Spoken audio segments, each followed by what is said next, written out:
Hello and welcome to பல்லுயிர். நிறைய அது மாதிரி பேர்டிங் ட்ரிப்லாம் போகிறோம். அப்போ வந்து ரொம்ப நேரம் இருக்கும்போது நடுவில் வந்து சாப்பாடு தேவைப்படும் இல்லையா? இவங்க என்ன சாப்பிடுவாங்க அப்படின்னு யோசிச்சுருப்பீங்க.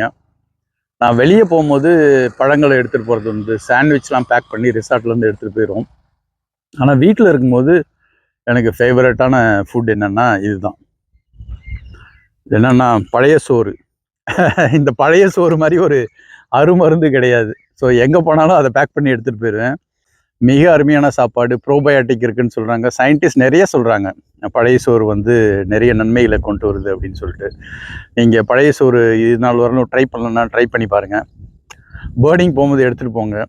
இதில் ஒரு பெரிய அட்வான்டேஜ் என்னென்னா, பிளாஸ்டிக் அதெல்லாம் இல்லை, குப்பை பண்ண தேவையில்லை நீங்கள் போகிற இடத்துல இல்லையா? பழைய சோறு உடலுக்கு குளிர்ச்சியானது. எல்லாரும் வாங்க, இன்னைக்கு ஒரு புடி. Always welcomes you.